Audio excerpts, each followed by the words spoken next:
je vais vous raconter l'histoire de Martin, le petit pêcheur. Tout d'abord, je vais présenter Martin.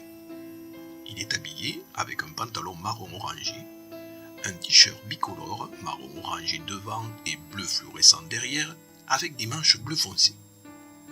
Il est toujours pressé, on le voit rarement arriver, mais il laisse voir une traînée bleue fluorescente lorsqu'il est passé. Il habite près du ruisseau. Sa maison, il l'a construite lui-même. Elle a une entrée toute ronde. Elle n'est pas très décorée, il en change très souvent. Ce n'est pas le roi du ménage, il en construit une autre quand elle est trop sale.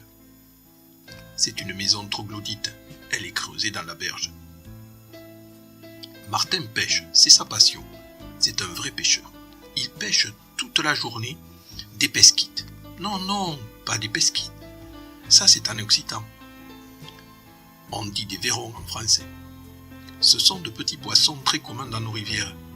Il ne pêche pas que ça. Il peut attraper de petites truites, des goujons et bien d'autres poissons encore. Pour observer la rivière, il s'installe dans un perchoir surélevé de 2-3 mètres. Il choisit une partie du cours d'eau peu profonde et calme. Il ne faut pas de vent non plus pour que l'on puisse voir les poissons, surtout les petits. Il ne peut pas pêcher de plus gros poissons. Savez-vous pourquoi? Il n'est pas très fort. Non, ce martin-là n'est pas un petit garçon, mais un oiseau. Un martin pêcheur. Vous voulez le voir? Chut! Martin pêche. Ils ne peuvent pas faire de bruit. Il ne faudrait pas faire peur aux pesquites. L'autre jour, un groupe de 3 ou 4 bipèdes est venu essayer de construire un barrage dans son ruisseau. Les bipèdes, ce sont des petits garçons du village voisin. Une partie de l'après-midi, ils ont déplacé de gros cailloux. L'eau est restée longtemps toute trouble, et Martin n'a pas pu pêcher de toute l'après-midi. Le soir, il avait le ventre creux.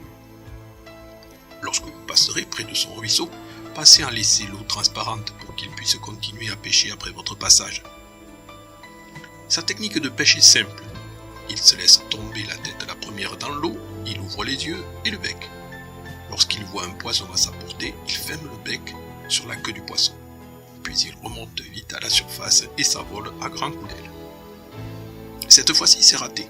Ça ne marche pas à tous les coups, mais il recommencera demain quand il fera jour. En attendant, on va faire comme lui un gros dodo. Bonne nuit les petits.